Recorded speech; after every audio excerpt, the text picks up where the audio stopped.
Ndinoda kuti nyika isiwe vanhu vangu inguva yedu hatingatadzi kubudirira Mwari ari parutivi pedu rambai muchirwa My hitters don't die, and real hitters gon' shine, and my people gon' rise. That's my point to it, yeah. I ain't saying But the hell do I not have a deal? I swear this thing is a real dog. I play fan off the cowards so they can't feel. The wife try to console me like it's coming, baby, chill. She don't understand it. I'm the only one that's real. I remember the third grade. Them kids, they had waves. I had them BDBs. You know that Zimbabwe ain't bread. So they do shades and your boy hit the stage. Press play and all the chicks was like, yeah. While boys was moving bricks, I was moving chips. If she gave me calculus, gave her a mouthful of it. He rose to this thing, boy, I bet on myself.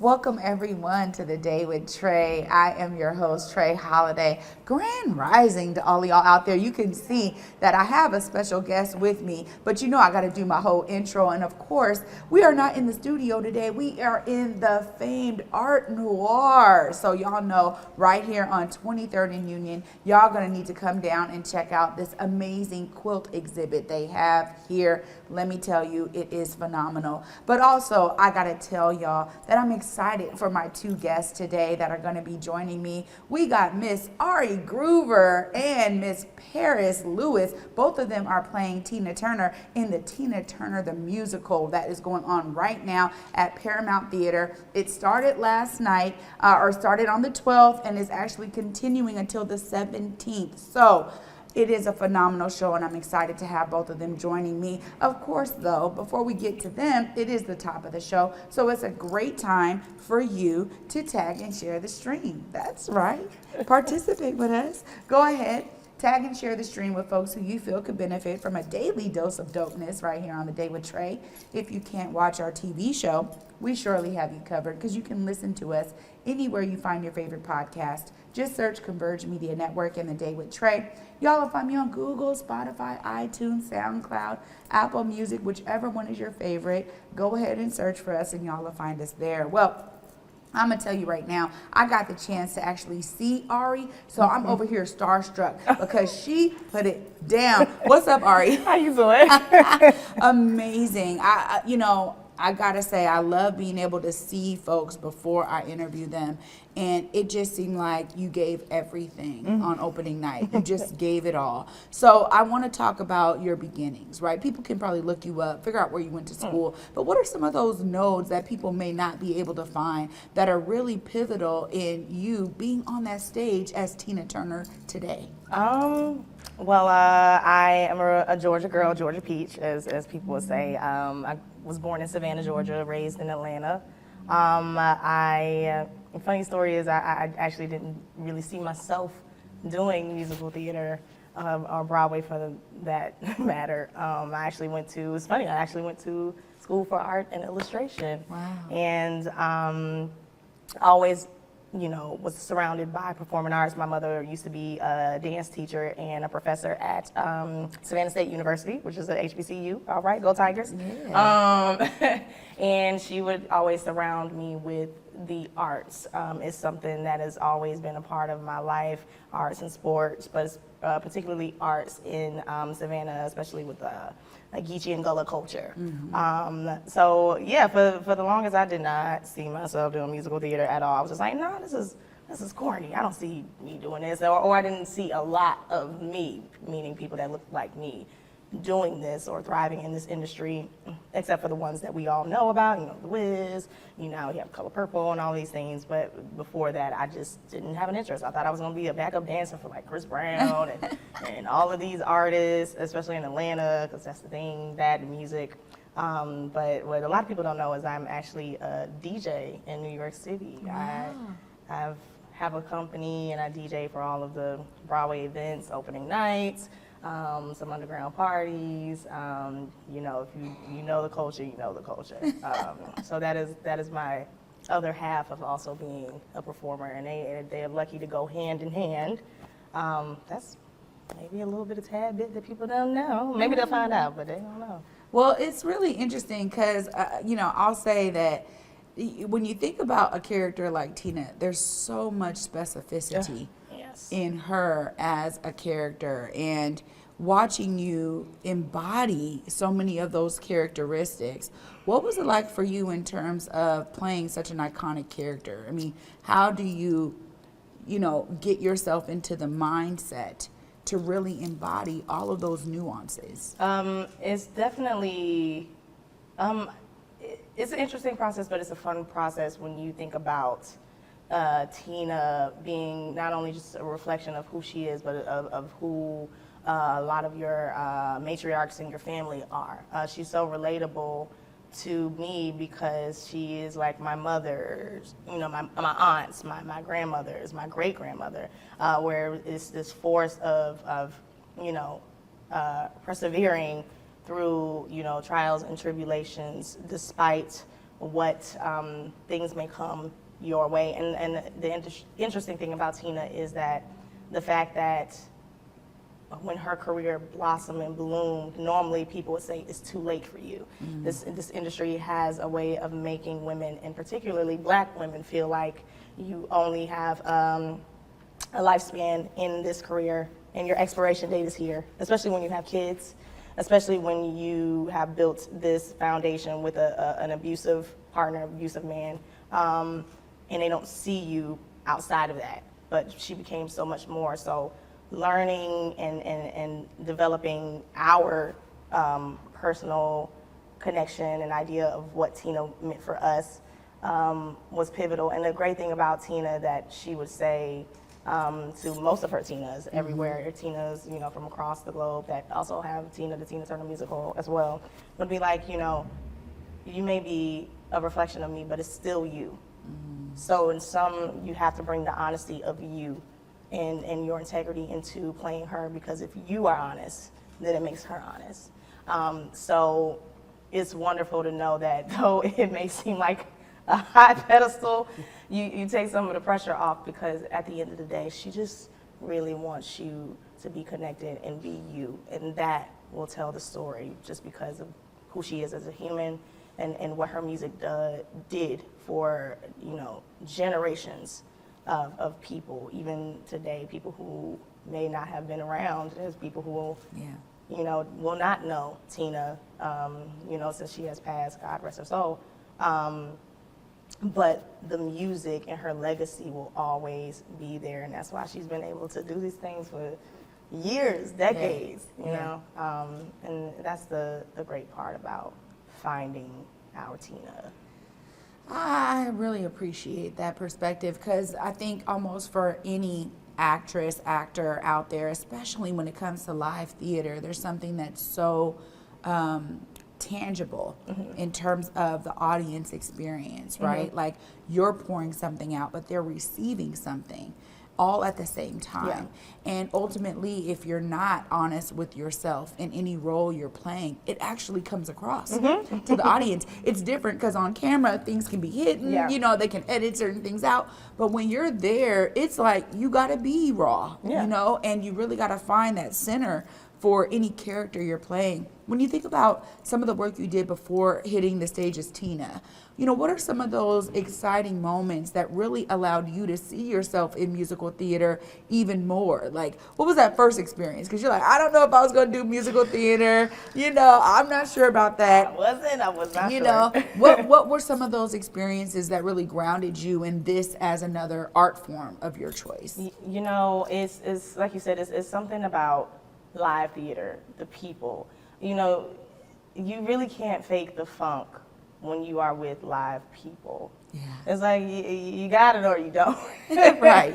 But when you work so hard and when you get that crowd that may not know all that you've been through, but they are so in awe, and the fact that you are able to inspire somebody who felt like me, was like, I don't see myself doing this, so I don't have an interest.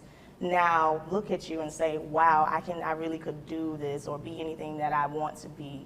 I think that's the special thing about theater. And then when you get that live crowd and you see those people and you're looking at them eye to eye, whether it's close up in the orchestra or even in the balcony. I know it's far, but we see. Yeah. We do see everything, and we see everyone, and we feel everybody's emotional attachment to us as we're going along this journey together.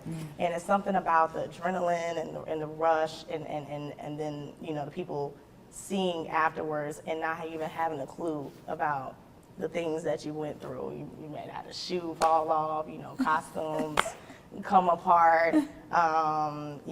Sometimes vocally you're like, oh, I'm very tired, so how can I push through? And the audience really reminds you that this thing that we do, this life that we live, we're all in the same accord. And if I can take 2 hours or 3 hours, of you getting whatever stress in the world off your mind, then I have done my job. Yeah. It's a very human experience that I think everyone should at least experience once in their lives. I know sometimes the arts is hard for people to see, especially in communities that are not necessarily getting the reach.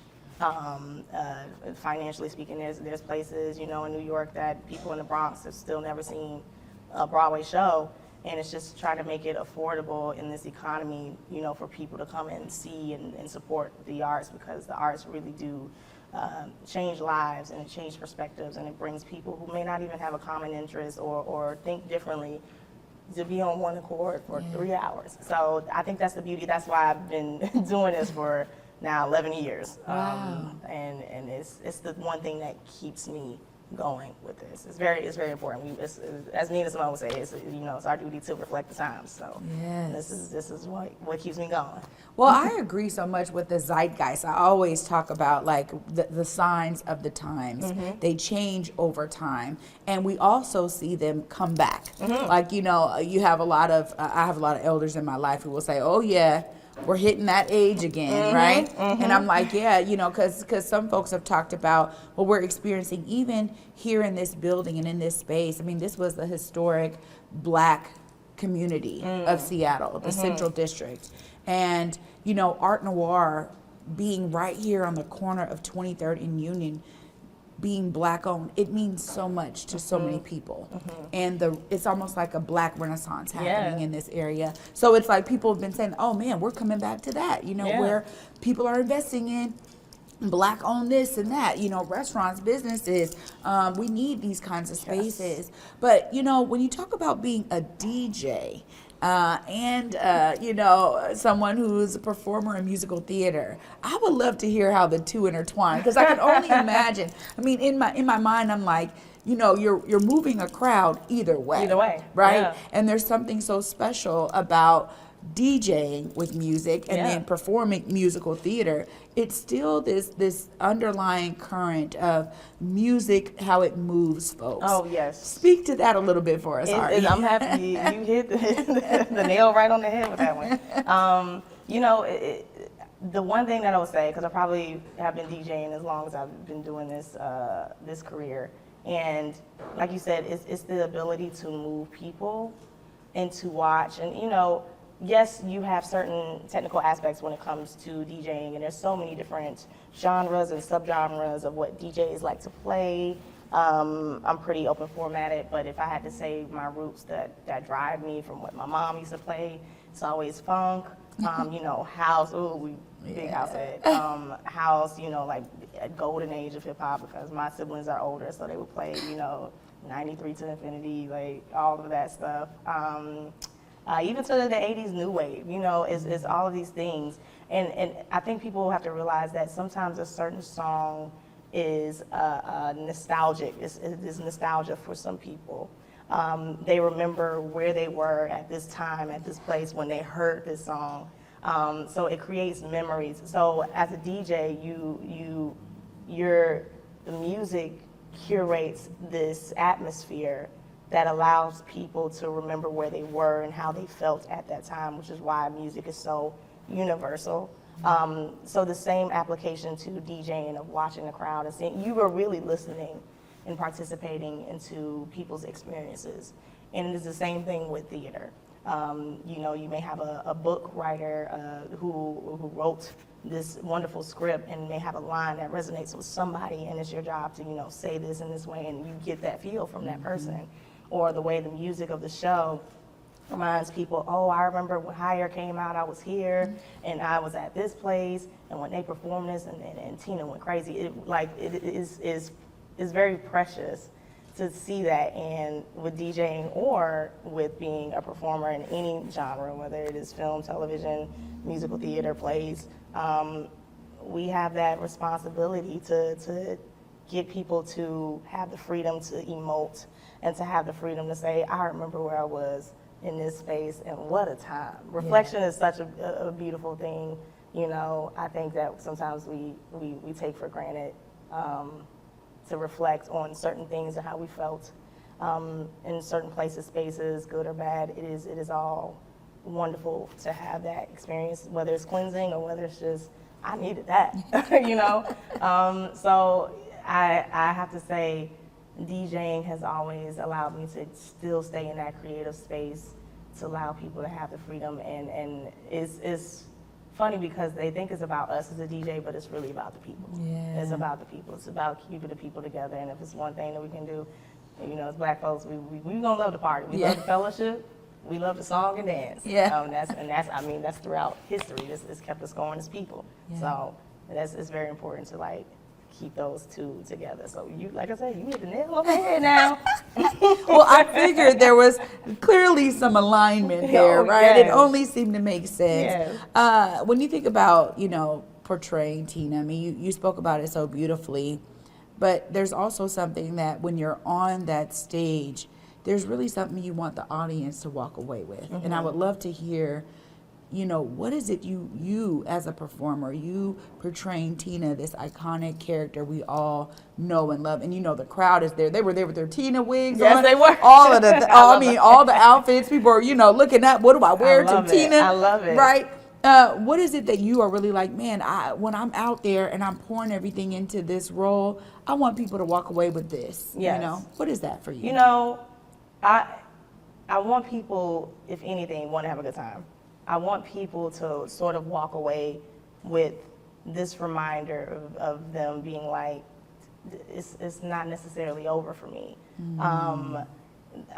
Especially for a lot of the women or female identifying in the crowd and spaces who tend to be in that age demographic of Tina, feeling like, well, I have lived my life and this is, you know, I guess this is what it is.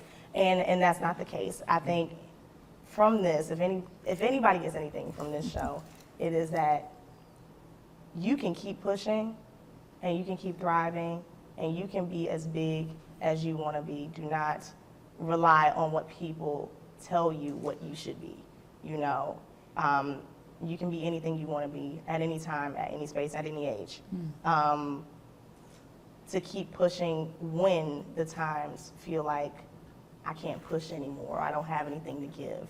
There's something inside of you that will remind you that you are definitely that phoenix that will rise from the ashes, and you will fly at some point in time. It may not be at 22, it may be at 45, it may be at 68. There's no time to tell you when your greatness is supposed to hit you and how long you're supposed to be great for. You will always be great until you have surpassed this life going into the next. And I just want people to leave knowing that, you know what, Tina overcame all of these things and she became this global phenomenon. So it's not over for me. Yeah. And that's what I want people to walk away from. Wow. Hopefully with that feeling. And if not, being like, oh, let me put that Tina record on and jam the night away. Because sometimes it be that simple. Yeah, which is also an addition to joy. Yes. I love that. Yes. Well, Aria, before I let you go, I got to give you time to look into the camera. Let folks know how they connect with you. How do we follow you and all of the greatness that you're doing and putting out there in the world? If you do want to follow me, I am, I guess I'm an IG girl. I'm an Instagram girl. They got other stuff that's out there. And now I'm feeling like, oh, maybe I'm at that age where I don't know what it is. But if you want to follow me, I am at Instagram at Ari, A-R-I, all lowercase, underscore grooves, Groove as in violin, ES. Yes, I have to say that over the phone because then they think I'm saying something else. So Ari underscore grooves at IG. That's where you can find me and follow me, whether it's DJ, Tina, and some other things. If you just want to just say, hey girl, where you get your glasses from, send me a DM, I'll tell you.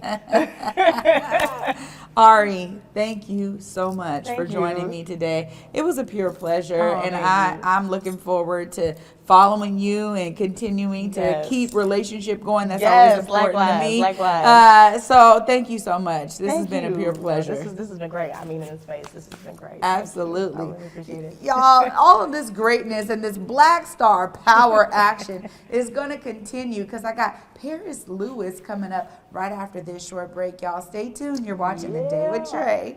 I learned about the NU program through many different community organizations. The program, they're very good at making sure that you meet the right people.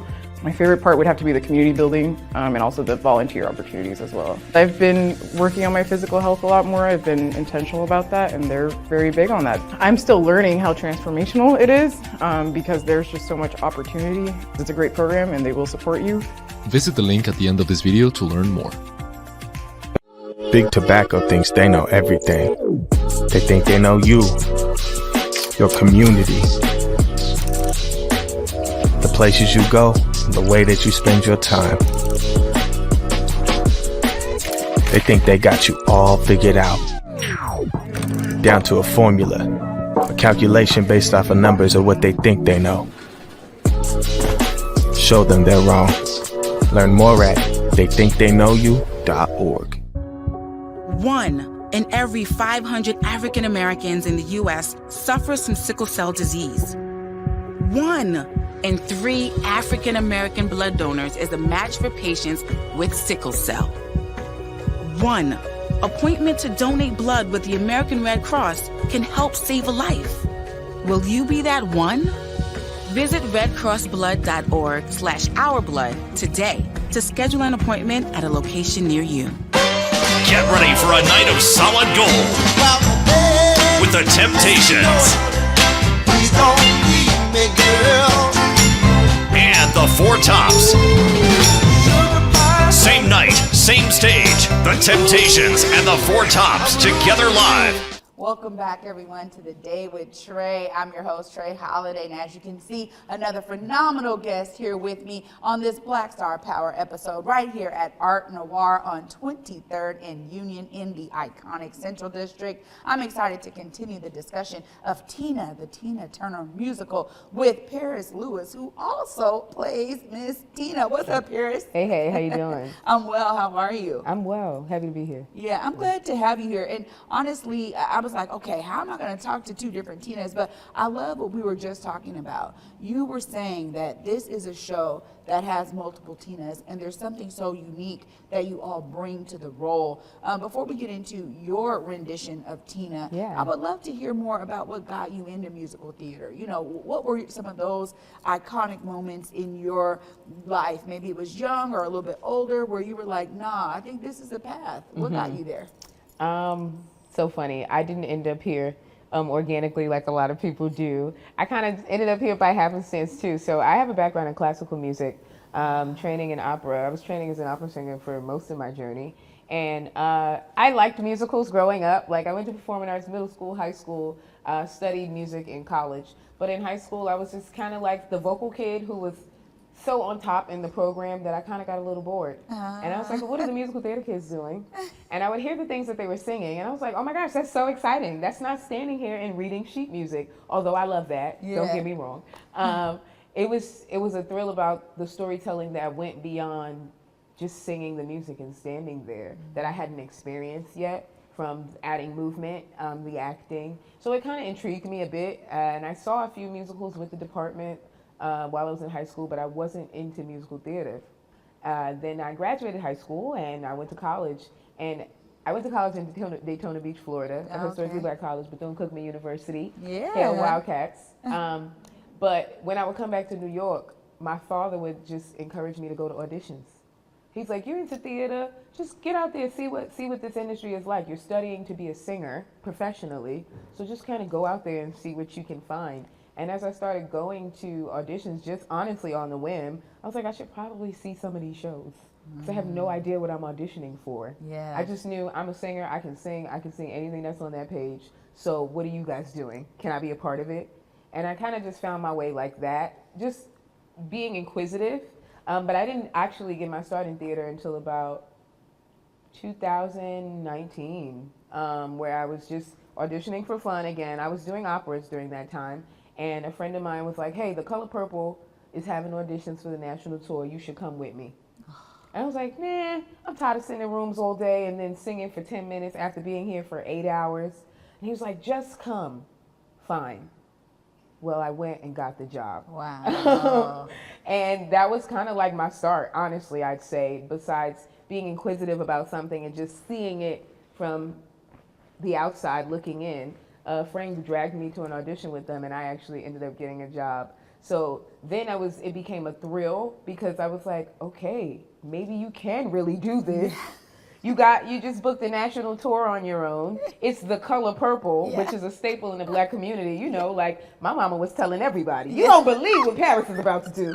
And so before I really kind of knew what I was getting into, it was the thrill of it that was like, whoa, this is exciting. And then also, if you know of The Color Purple on Broadway, before it went on to tour, Jennifer Hudson, Fantasia, Heather Headley, then Cynthia Erivo came, you know, like, just so many amazing Black women.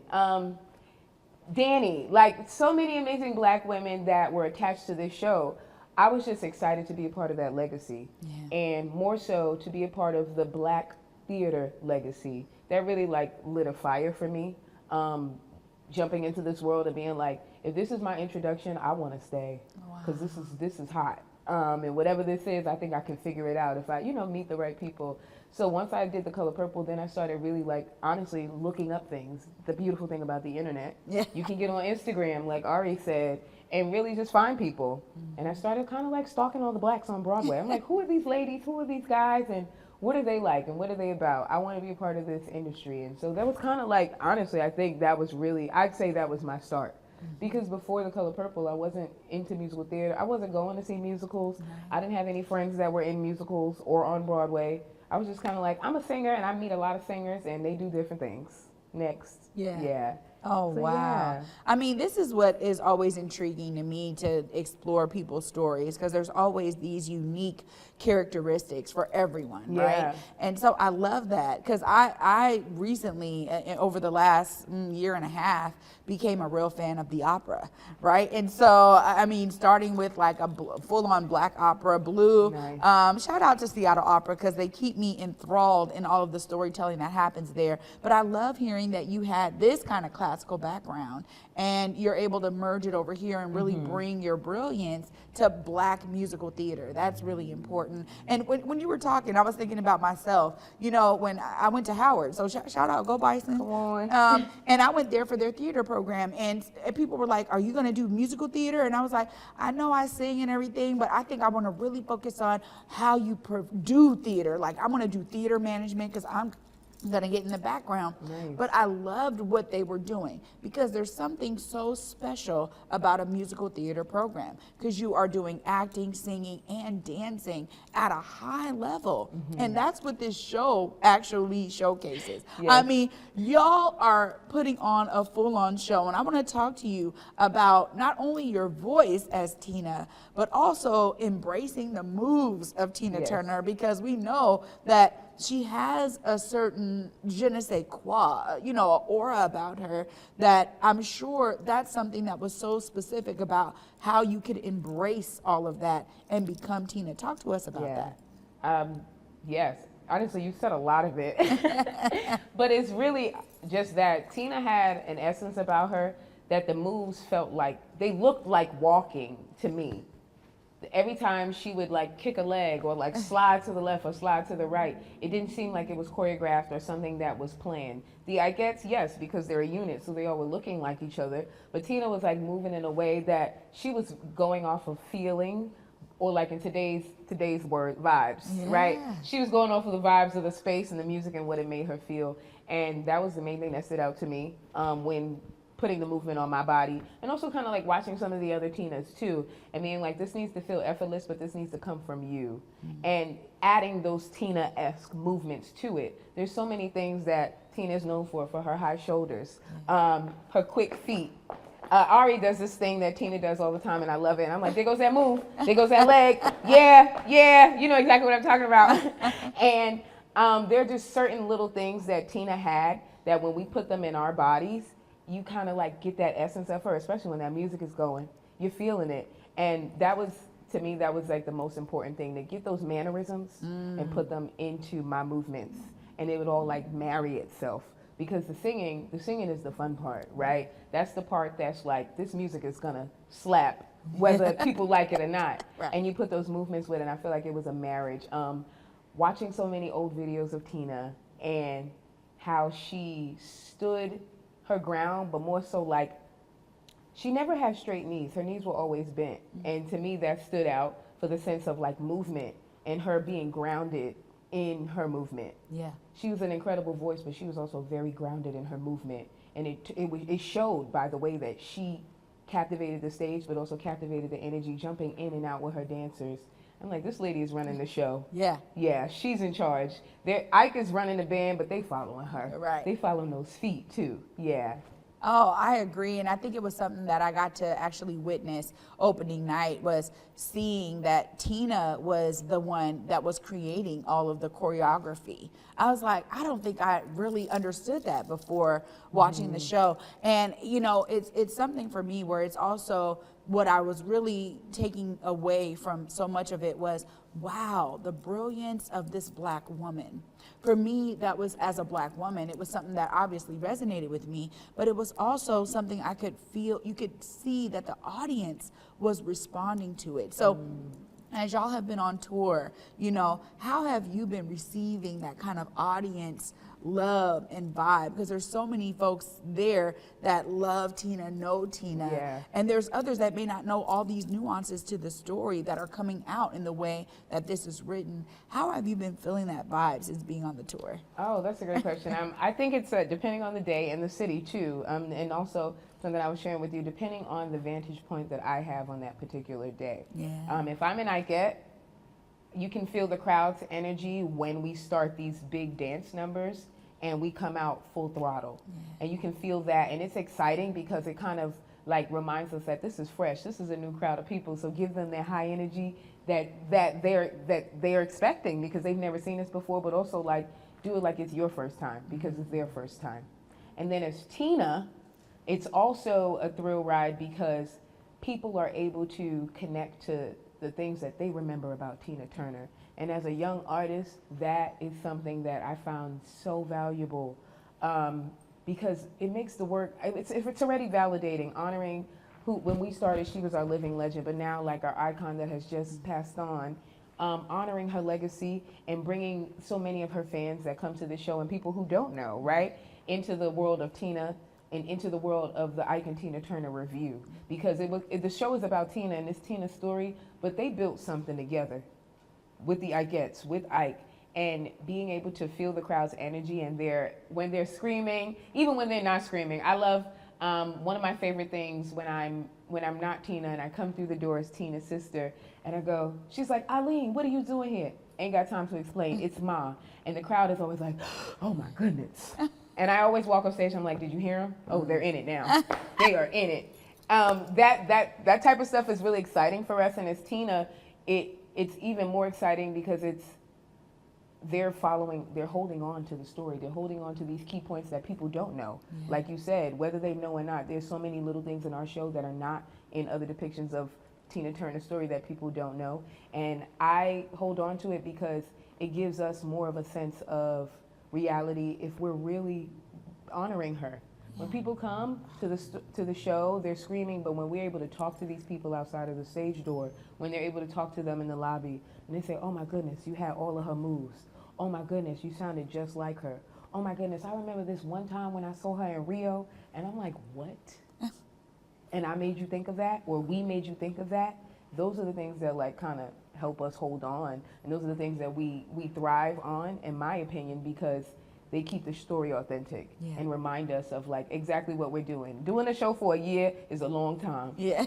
Somebody said, he said, you don't get bored doing it every day? I'm like, you have no idea. But we make it exciting, and for me, the audiences make it exciting. Yeah. Because it's a different crowd every night. So they're gonna give you different energy. And when they're quiet, I kind of love that too. I'm like, y'all gotta give me some more. Yeah. We up here for 3 hours. You wanna be quiet for 3 hours? That's crazy. In this thrill ride of a show. Yeah. So yeah, the audiences give us so much. And I like it. Whether they're quiet or they're rambunctious, I think there's always something to take because it informs you what you need to give. Yeah. Well, that for me is one of the things that I love about going to a show multiple times. You experience the way that different audiences respond, and it's not always the same. Mm-hmm. So that's something that I love being on stage, but I also really appreciate it as an audience member because I'm like, wow, all right. And sometimes it can depend on the section of the audience that I'm sitting in, who's around me actually makes a difference too. And so it's really interesting to kind of feel that vibe from the crowd. I always think about this because, you're with the crew, the cast, you talk about a year, that's bonding time, that's getting to know new folks. Mm-hmm. Tell us about that, how it is to kind of build that family sense with some of the folks that you are in this play with, in this musical with. How is it in terms of like the cast bonding? I think that bonding is inevitable. Yeah. Because we live where we work. Yeah. And that is easier said than done. I feel like when you tell people I live where I work, they're like, oh my gosh, that sounds fun. I'm like, it's interesting. Yeah, but it's a fun, interesting thing to me because one, you learn a lot about yourself, but then also you learn a lot about other people, and it informs you things that you probably didn't recognize because you weren't living with your coworkers. But it also informs the work. The way that we show up for each other on stage is a direct reflection of the relationships that we have off stage. And that means a lot. There are people that just showed up. You saw their first show last night. And we won't let them fall or fail in the way that we wouldn't let somebody fall or fail that started with me on July 25th, like last year. There's a beautiful thing about showing up for each other. We know that we're on this journey together, and we got to take care of each other. We're in different cities every week, every month, and it really, you're all you got out here because you're all you got up there too. And I keep that in the front of my mind because it reminds us that we got to give each other grace. And I think when the grace comes in, it keeps us light and also keeps it fun. Yeah. Theater is exciting. Theater is fun. When you do something for so long, it can feel repetitive. And it can kind of sometimes feel mundane. Like you can love all your coworkers, but you get tired of coming to sit in that cubicle. Right? And so you got to like make it exciting. And the stage makes it exciting, but who we are as individuals also makes it exciting. We're playing characters, but we're still people.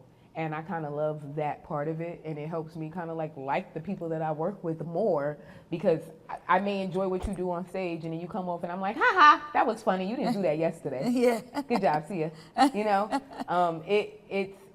It's a journey, just like artistic. Your growth is a journey. Being on the road is a journey, and we have ups and downs, but to me, like, that's the beauty of the family aspect of it, because we really become a family sooner than later.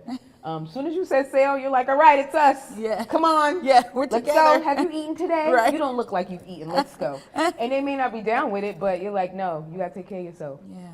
Yeah. I want you to take care of yourself. I'm going to help you today. That's all right. And I love the beauty of that in the journey, too, because it's not just about the show. It's about us as people and helping each other swim.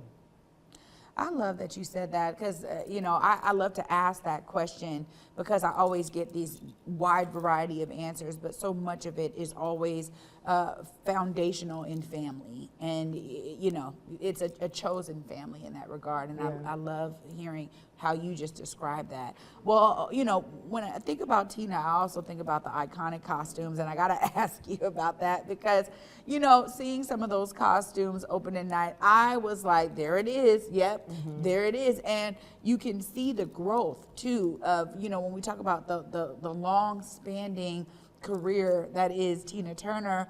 you know, she went through different decades of fashion. Right. And there were certain things that she kind of held on to that really showcased more of her personality. How have the costume department on this entire run, how has that been such a part of the story of telling of Tina Turner? It's a major part of the story through the eras, right?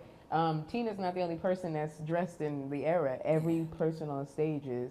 The costume department, they are tired, I can tell you that. I bet. They are tired, but they do an incredible job of making sure that we look like whatever era we're moving through in the show, and that it's authentic to each character. And I kind of love that. Like you said, she's known for her iconic costumes, and if you can say anything about her that stuck with her throughout the decades, is that sequence. She loved that. Yeah. She loved it. She loved to shimmer and shine, and that's also like a exciting part of it. But then also when you look into the ensemble and you'll see like even the Ikettes and how they looked like Tina, just as much as she made it the choreography with them, they also worked together to pick out these costumes and what they wanted. She was a family with these women. Yeah. Those were her sisters, and it's so cool, like you said, to see them throughout time, from when you started the show and you're like, that's the little lady from Nutbush, that's the little girl from Nutbush, and by the end she's like Tina Turner, that girl across the pond in Europe, showing up looking like the 70s, right? It's a really, really cool journey that is definitely highlighted in the show, from her clothes to even her hair. Yeah. It's a whole style, and so I'm so glad actually that there's two of you playing Tina while y'all are here in Seattle. Tell us about the times that you'll be on stage, so folks out there can know, and also let them know how they connect with you, Paris, if they want to follow you, if they want to learn more and be on this journey with you. Awesome, thank you. Okay, listen closely, friends. Paris Lewis here. You can catch me playing the Paramount as Tina Turner on Wednesday, which is today. What's today's date? I know, like is it the 13th? Yeah. September 13th, as well as Friday night for our 8 p.m. show, our Saturday night show, and our Sunday closing night show, I'll Be Your Tina. And you can find me on Instagram at RenaissanceWoman_. I know Renaissance is hard. RenaissanceE woman_. Oh, Paris Lewis. Yes, thank you so much for joining me today. Honestly, hands down, pure pleasure. Thank you so much for having me. Thank you. Good time. Oh, y'all know this is phenomenal. I get to wrap it all up right after this short break. Stay tuned. You're watching The Day with Trae. What up, y'all? T-Dub here, Art Queen of Converge, checking in from my Alaska Airlines flight to remind you that you can watch Art of the Matter as a part of Alaska Airlines in-flight entertainment. Episodes 1 featuring Moses' son, and both of our police episodes featuring Kevin Morales and Penn Cayetano are available now at 30,000 feet. See you in the friendly skies. When I think about what I would say to a young entrepreneur right now is that there are so many opportunities for growth and learning here in Seattle, Washington, and take full advantage of it. There is all kind of training programs, all kind of grant micro lending programs, so many opportunities. Please take advantage of all that so that you can get the learning that you need so you have a firm foundation so your business can grow. The new COVID-19 updated booster provides the best protection available right now. So don't wait. Stay safe this summer and get your updated booster today. To find a free vaccine provider near you, go to kingcounty.gov/vaccine.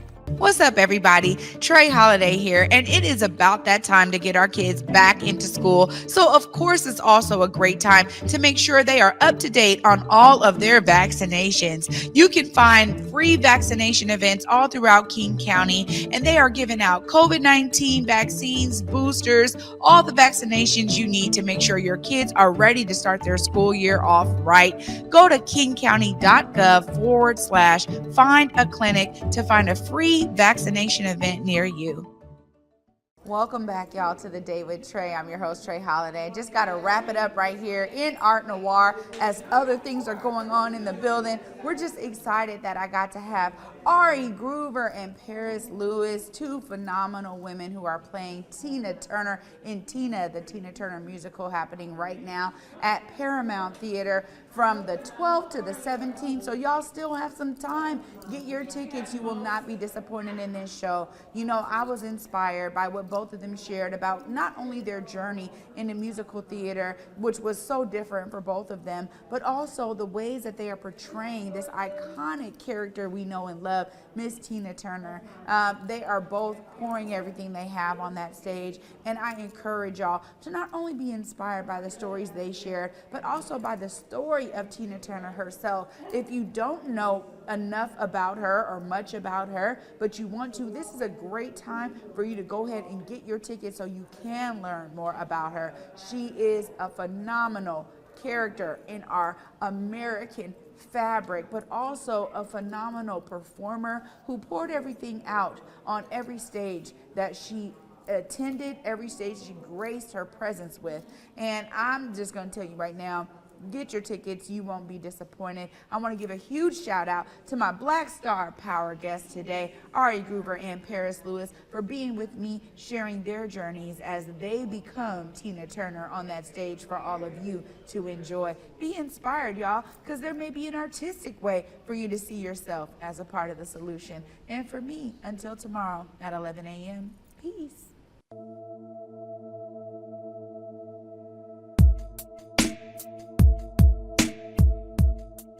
Converge Media produces culturally relevant content for Black and urban audiences. Our coverage is raw, transparent, and objective, praised by community leaders, government officials, and residents. Support Converge Media today via Venmo, Cash App, or PayPal at Converge Media.